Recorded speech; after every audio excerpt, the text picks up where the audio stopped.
Hello friends, welcome to my channel. मेरा नाम है शुभेंद्र और आप देख रहे हैं लीगल फन जीरो। देखिए, ये जो मैं टॉपिक लेकर के आया हूँ, प्लीज इसको पूरा देखिएगा, एंड तक देखिएगा, क्योंकि मैंने एंड में बताया है, इंपॉर्टेंट चीजें बताई हैं, क्योंकि मैं हमेशा मिड में या फिर एंड में इंपॉर्टेंट चीजें रखता हूँ। तो प्लीज इसको पूरा देखिएगा।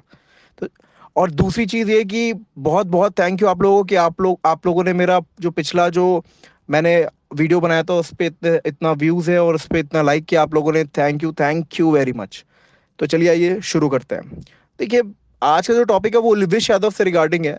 हम ये देखेंगे कि कौन है एल्विश यादव, क्या कंट्रोवर्सी है, क्या एल्विश यादव को बेल मिलेगी नहीं मिलेगी, और अल्टीमेटली इनका क्या रोल रहा है पूरे इस सिनेरियो में, पूरे इस केस में। तो चलिए आइए शुरू करते हैं। देखिए, एल्विश यादव जो है वो, उनका पुराना नाम सिद्धार्थ यादव था। ये वजीराबाद गांव, गुड़गांव में है, वहाँ के रहने वाले हैं। और ये बहुत बड़े यूट्यूबर भी हैं, हम सबको पता है। और इन्होंने हाल ही में सीजन 2 बिग बॉस जो है वो भी जीता था। अब देखते हैं इनके ऊपर जो है कंट्रोवर्सीज क्या है। देखिए, एक एनजीओ थी, उन्होंने इनके अगेंस्ट एक कंप्लेन करी थी एल्विश यादव के अगेंस्ट कि ये जो है स्नेक और स्नेक का वेनम का जो है डील करते हैं, ये पार्टीज में सांप और सांप के जहर का सप्लाई करते हैं। पुलिस ने इसका कॉग्निजेंस लिया। नोएडा में एक पार्टी चल रही थी, वहां पे पुलिस ने रेड मारी तो वहां से जो है कुछ सांप और उनका वेनम जो है वो बरामद हुआ। और ये भी पता लगा कि वहां पे जो लोग हैं वो जहर से नशा कर रहे हैं। अब इस चीज का कॉग्निस लेते हुए पुलिस ने एफआईआर लॉन्च करी। एफआईआर लॉन्च करने में मतलब टोटल 6 लोग थे, जिसमें एल्विश यादव भी इंक्लूड थे। अब उसके बाद इनके ऊपर क्या क्या चार्ज लगे वो देख लेते हैं। देखिए, इनको जो है वाइल्ड लाइफ प्रोटेक्शन एक्ट के अंदर इनके ऊपर चार्ज लगा। फिर सेक्शन 120B आईपीसी का इनके ऊपर लगा। फिर एनडीपीएस जो कि ड्रग्स से रिलेटेड एक्ट है उसका वो एप्लीकेबल हो गया इनके ऊपर। और सेक्शन 284 ऑफ आईपीसी जो कि negligent conduct with respect to poisonous substance. और सेक्शन 289 ऑफ आईपीसी जो negligent conduct with respect to animals के बारे में बात करता है। ठीक है, तो ये तो इनके ऊपर चार्ज फ्रेम हो गए। अब ये चार्ज फ्रेम होने के बाद जो है अभी रिसेंटली हम लोगों को पता लगा है कि ये अरेस्ट हो चुके हैं। अब अरेस्ट होने के बाद जो है इनको जुडिशियल कस्टडी में भेज दिया। अब ये देखते हैं कि भाई जुडिशियल कस्टडी में इनको क्यों भेजा। अब पुलिस कस्टडी में भी तो जा सकता था, क्योंकि कोशिश पुलिस की ये रहती है कि पहले कुछ अक्यूज को पुलिस कस्टडी में रखे फिर जुडिशियल कस्टडी में भेजा जाए। तो देखिए, जुडिशियल कस्टडी में क्या होता है कि वहां पे आप अगर सेक्शन 164 सब क्लॉज 3 सीआरपीसी का देखोगे तो वहां पे ये लिखा हुआ है कि अगर कन्फेशन देने से अक्यूज ने मना कर दिया है तो जो कंसर्न मजिस्ट्रेट होगा वो उसको जुडिशियल कस्टडी में रख लेगा। अब ये जुडिशियल कस्टडी होती क्या है? जुडिशियल कस्टडी वो होती है जो जहां पे जो इंचार्ज होगा वो जेलर होगा, ठीक है, और वो जज और कोर्ट के अंडर रहेगा, ठीक है। और पुलिस कस्टडी में क्या होता है कि अक्यूज जो है वो पुलिस के साथ फिजिकल रहता है, पुलिस के थाने में पुलिस की जेल में रहता है। तो ये दोनों में ये डिफरेंस है। तो यहाँ पे अभी जुडिशियल कस्टडी मिल गई है तो ये कोर्ट के अंदर है, जज साहब के डायरेक्ट जज साहब के अंदर आएगा ये।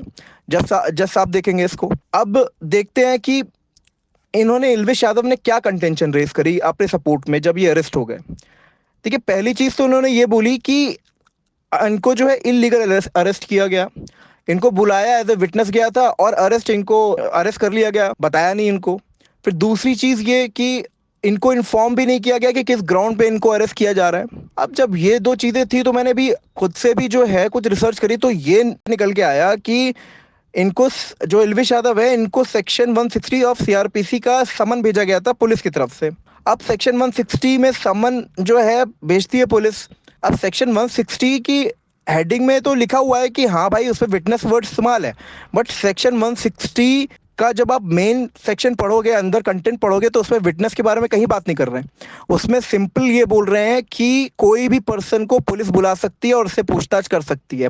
वो पर्सन कौन होना चाहिए? वो पर्सन वो होना चाहिए जिसको उस जो केस को पुलिस इन्वेस्टिगेट कर रही है उस केस के बारे में कुछ भी पता हो तो पुलिस उसको समन करके बुला सकती है, पूछताछ कर सकती है।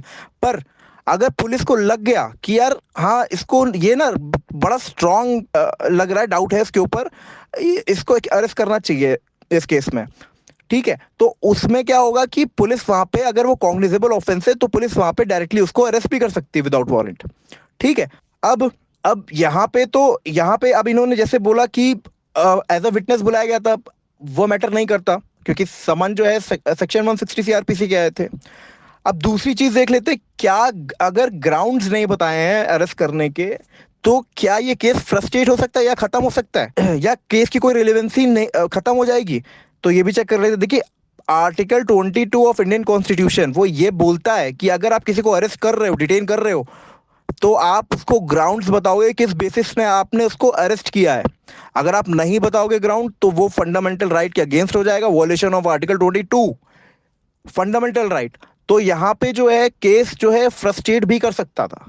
अब ये देखने की बात ये होगी कि वो कोर्ट डिसाइड करेगा कि ऐसा कि पुलिस ने बताया, इन्फॉर्म किया कि नहीं किया, पुलिस ऑफिशियल ने इन्फॉर्म किया इनको जब ये अरेस्ट कर रहे थे कि आपको किस ग्राउंड पे अरेस्ट किया जा रहा है। वो आसपास के विटनेस जो होंगे वो बताएंगे कि हाँ भाई इन्फॉर्म किया गया था इनको कि नहीं किया गया था। वो कोर्ट का है, कोर्ट उसको तय करेगा। दूसरी चीज, अब इसका प्रोसेस भी दे रखा है सेक्शन 41B सीआरपीसी में, इसका प्रोसेस भी दे रखा है। प्रोसीजर क्या होगा, क्या फॉलो करेंगे पुलिस वाले, क्या प्रोसेस फॉलो करेंगे जब वो अरेस्ट करते हैं किसी को। देखिए जब भी अरेस्ट करेगा तो सेक्शन 41B ये भी बोल रहा है कि भाई वो इन्फॉर्म करेगा, बिल्कुल इन्फॉर्म करेगा किस ग्राउंड पे आप अरेस्ट हो रहे हो, उसको बताएगा, वर्बली बताएगा, और आप लिखेगा भी अपने मेमो में कि भाई हम किस बेसिस पे इनको जो है गिरफ्तार कर रहे हैं। अब दूसरी चीज, अब देखते हैं कि भाई पुलिस का क्या कंटेंशन है, पुलिस क्या बोल रही है, पुलिस ने क्या क्या चीजें लेकर के आई पुलिस सामने। देखिए पुलिस ये बोल रही है कि जब ये इन्वेस्टिगेट किए मैटर को, तो उनको कुछ चीज़ें मिली। इनको 5 कोबरा मिले, एक पाइथन मिला, 2 सैंड स्नेक्स मिले और एक रेटल स्नेक मिला, जो कि सारे के सारे शेड्यूल 1 से protected, schedule 1 wild life protection act 1972। और इनको 20 ml का ट्यूब भी मिला जो कि कॉमन क्रेत उसका वेनम था उसमें। अब ये इन्होंने भेज दिया फॉरेंसिक लैब में इसको टेस्ट होने के लिए, तो ये भी जस्टिफाई हो गया कि हाँ ये कॉमन क्रेत का ही जो है वेनम है। अब ये जो 20 ml के ट्यूब और ये जो जितने सांप बरामद हुए हैं वो 5 लोगों से हुए हैं। छठा कौन था? इल्वेश यादव। 5 लोगों से हुए हैं, इल्वेश यादव से नहीं हुए।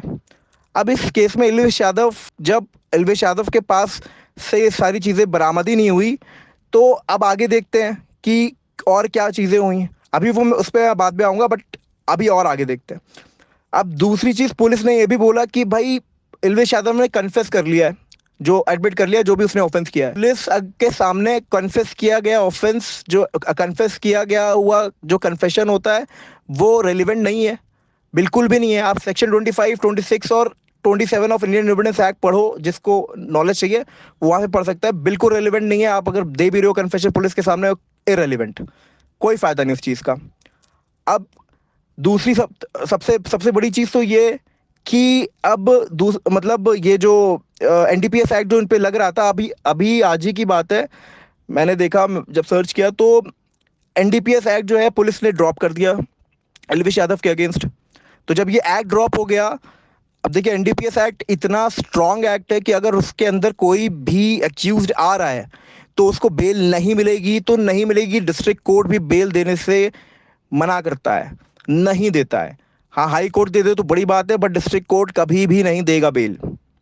तो जब एनडीपीएस ही हट गया, ये एनडीपीएस ड्रग से रिलेटेड होता है, तो एनडीपीएस ही हट गया, तो अब जो हैवी एक्ट, स्पेशल एक्ट था वो तो खत्म हो गया। अभी कौन सा बचा? Wild life protection act. अभी उसके बारे में बाद में देखेंगे कि क्या है वो। अब देखिए, अब क्या बेल मिलेगी या जेल होगी, ये देखने वाली बात है। तो बेल मिलेगी, जेल होगी या बेल होगी, अब इसको भी चेक कर लेते हैं। अब उससे जाने से पहले हम वाइल्ड लाइफ प्रोटेक्शन एक्ट के कुछ जो है प्रोविजंस जो है वो उसको देखते हैं। देखिए सबसे पहले मैं एक चीज जो है वो मेंशन करना चाहता हूँ, सेक्शन 2, ठीक है, डेफिनेशन क्लॉज वाइल्ड लाइफ का। वहां पे एनिमल का जो एनिमल वर्ड यूज किया हुआ है उसमें स्नेक भी फॉल करेगा। तो जहां जहां एनिमल वर्ड यूज हो रहा है तो मतलब वहां वहां स्नेक आप प्रिज्यूम करके चलो कि हाँ स्नेक है, स्नेक के बारे में मतलब वो स्नेक की तरह ही ट्रीट किया जाएगा। अब आइए देखते हैं section 44 wild life protection act का। देखिए सेक्शन 44 जो है वो बोलता है, सेक्शन 44 सीधा सीधी ये बात बोलता है कि अगर आप विदाउट लाइसेंस किसी से डीलिंग कर रहे हो, वो भी स्पेसिफिकली चाहे वो स्नेक हो, चाहे वो कोई भी ऐसा ऐसा एनिमल हो जो कि रिस्ट्रिक्टेड है, जो कि शेड्यूल 1 में दे रखा है, प्रोटेक्टेड है, तो आप एक इलीगल ऑफेंस कर रहे हो। बट यहाँ पे इल्वेश यादव जो है, यहाँ पे अभी तक ये स्टेब्लिश नहीं हो पाया है कि कि क्या उन्होंने किसी से खरीदा है, किसी से ऐसे आदमी से खरीदा है जो कि जिसके पास लाइसेंस था या नहीं था। अगर था लाइसेंस तो खरीदा है तो आप जो है सिर्फ पब्लिक वेलफेयर के लिए ही उसको यूज कर सकते हो, किसी लीगल पर्पस के लिए यूज नहीं कर सकते हो। तो ये अभी तक स्टेब्लिश नहीं हो पाया। अब सेक्शन 49 को उठा लेते हैं हम लोग। ठीक है, सेक्शन 49 में जो है आप कोई भी ऐसा एनिमल परचेज नहीं कर सकते हो जो कि जो कि शेड्यूल 1 में जो है जो कि प्रोटेक्टेड है। अब ऐसे ऐसे एनिमल को परचेज करने के लिए आप किससे परचेज करोगे? पहले भी बताया मैंने, लाइसेंस होना ज़रूरी है उसके लिए, उसी बंदे से आप परचेज करोगे। तो यहाँ पे दोनों one of the same thing. अभी हम पीछे गए तो पीछे हम लोगों ने यही बात पढ़ी, ठीक है, कि अगर आप कोई भी ऐसी चीज़ में डील करते हो, अगर वो किसी भी चीज़ में, जैसे मान लीजिए कोई भी एनिमल का जहर है, सांप का जहर है, सांप का जहर में आप डील कर रहे हो, तो वो एक ऑफेंस है विदाउट लाइसेंस। बट यहाँ पे क्या है कि सांप का जहर मिला नहीं मिला, इल्वेश यादव के पास से नहीं मिला। बाकी लोगों के पास से मिल रहा होगा ठीक है, बट इल्वेश यादव के पास से नहीं मिला। तो तो सांप का जो आर्टिकल है वो तो नहीं मिला, एनिमल आर्टिकल में वेनम आ जाएगा, नहीं मिला। तो अभी सेक्शन 44 भी एप्लीकेबल नहीं हो रहा है। अब वैसे ही सेक्शन 49 भी एप्लीकेबल नहीं हो रहा है। अब सेक्शन 49 बी देख लेते हैं, ठीक है। वैसे सेक्शन 49 बी भी है, ठीक है। सेक्शन 57 में, अब ये सेक्शन 57 में यहाँ पे क्या हो सकता है? अब देखिए सेक्शन 57 में अगर कोर्ट के सामने ये चीज आ गई है कि मतलब इल्वेश यादव, मान लीजिए इल्वेश यादव के पास कंट्रोल कर रहे थे चीजें, जैसे मान लीजिए कि वो बोल रहे हैं कि आप सांप यहाँ से ले लो, मैं वेनम भिजवा देता हूँ, मेरे पास चार सांप हैं, आप रख लो। मैं एक एग्जांपल दे रहा हूँ, ये रियलिटी से डिफरेंट है। तो उस केस में क्या वो कंट्रोल कर रहे हैं। अब मान लीजिए यहाँ पे जो बाकी 5 से 7 लोग, अभी 2 और अरेस्ट हुए हैं आज, तो बाकी 5 से 7 लोग जो है ये बोल दे कि हाँ भाई इल्विश, मतलब कुछ ना कुछ उसके अगेंस्ट बोल दें कि हाँ भाई वो किसी के अंडर काम कर रहे थे या इल्विश के साथ काम कर रहे थे, जो भी है।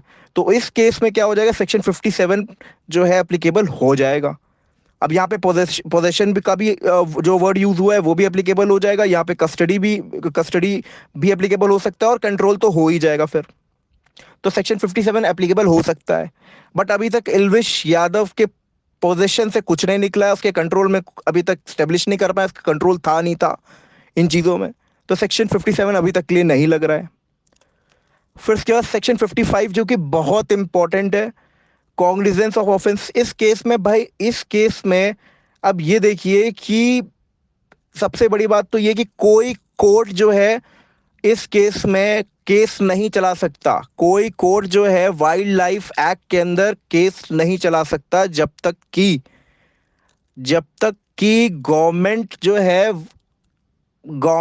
गवर्नमेंट का ऑथराइज रिप्रेजेंटेटिव आकर के उस कंप्लेंट को इनएक्शन ना करे। समझ गए? अब अगर करना ही है, मान लीजिए कि किसी इंडिविजुअल को कंप्लेन करके वाइल्ड लाइफ एक्ट में जाना ही है, तो उसको पहले 60 डेज का एक नोटिस देना पड़ेगा सरकार को।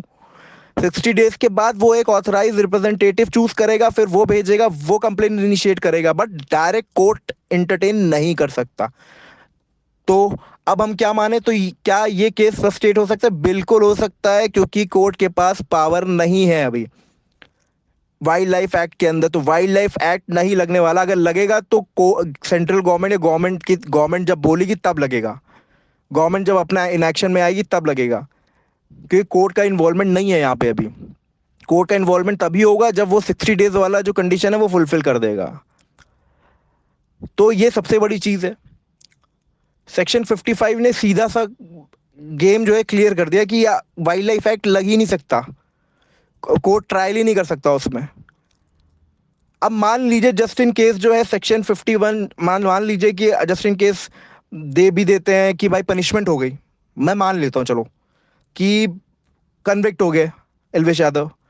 अब उसमें क्या है भैया, अगर कन्विक्ट हो गए तो 3 साल की सजा, या फिर देखिए, या फिर लगा है, या फिर फाइन हो जाएगा कितना, 25,000 रुपये तक का, या फिर दोनों। तो मतलब 3 साल की सजा कर लो, या फिर मुझे तुम पेमेंट कर दो 25,000 रुपये तक का, या फिर दोनों झेलो। तो ये होगा। तो जनरली 3 साल तक की सजा में तो बेल मिल ही जाती है, जनरल जनरल है, मतलब ऑफनली हो जाता है। और अगर चैप्टर चैप्टर 5A में तो मुझे लगता नहीं है जाएगा, पड़ेगा। अगर उसमें है तो इसमें ज्यादा पनिशमेंट दे रखी है। बट अभी वो तो छोटी, सेक्शन 55 वाइल्ड लाइफ एक्ट ने ये बात क्लियर कर दी कि कोर्ट उसमें संज्ञान या कॉग्निजेंस नहीं ले सकता, कोर्ट ट्रायल ही नहीं कर सकता। उसमें गवर्नमेंट का ही पूरा रोल है, गवर्नमेंट ही आएगी, गवर्नमेंट ही इनिशिएट करेगी उसको। अब कंक्लूजन क्या है? देखिए कंक्लूजन ये है कि बेल मिलेगी नहीं मिलेगी। अब देखिए जो ऑफेंस सेक्शन 284 और 289 आईपीसी का किया हुआ है वो बेलेबल है, ठीक है। अगर बाकी के जो एक्यूज जो अरेस्ट हो रहे हैं अभी भी, अगर उसने अगेंस्ट में दे दिया स्टेटमेंट इनके, तो फिर दिक्कत हो सकती है एल्विश यादव को, तो फिर प्रॉब्लम में आ पड़ सकते हैं। अब तीसरी चीज है, कोई भी वेनम स्नेक, वेनम या फिर कोई भी सांप उसके पोजीशन में नहीं मिला, ठीक है। और जो एनडीपीएस सबसे ज्यादा बड़ा एक्ट है उसको, वो ड्रॉप हो गया। ड्रॉप इसलिए हो गया क्योंकि पुलिस ऑफिसर्स ने ये बताया कि वो क्लरिकल मिस्टेक थी, वो एप्लीकेबल नहीं होगा, ठीक है। अब अब और चीजों पे आ जाते हैं। जो प्रोसीजर वाइल्ड लाइफ एक्ट में दिया गया वो फॉलो ही नहीं किया, वाइल्ड लाइफ एक्ट का प्रोसीजर ही फॉलो नहीं किया। एनडीपीएस तो खत्म हो गया, वाइल्ड लाइफ एक्ट का प्रोसीजर फॉलो नहीं किया, तो ये फ्रस्ट्रेट हो जाएगा, ये तो फ्रस्ट्रेट हो गया। फिर फिर आखिरी सबसे बड़ी चीज, अगर प्रोविजन लग भी जाते, मैं कह रहा हूं अगर प्रोविजन एप्लीकेबल हो भी जाते, तो एल्विश यादव को उस केस में भी बेल मिल जाती, क्योंकि वाइल्ड लाइफ एक्ट के अंदर अगर सेकंड ऑफेंडर नहीं है, मतलब अगर प्रीवियस ऑफेंस नहीं किया है और कन्विक्ट नहीं हुआ है, तो पहला ऑफेंस कर रहा है और अगर कन्विक्ट होता है, जस्ट इन केस ये चलता भी है, अगर 60 डेज वाला कंडीशन पूरा है और मुझे नहीं पता है, तो अगर ये हो भी जाता है एप्लीकेबल तो भी बेल मिल जाएगी। तो ये सारी कुछ चीजें हैं जिसके बेसिस पे मैं ये कह सकता हूं कि 90% चांसेस हैं कि एल्विश यादव को बेल मिल जाएगी।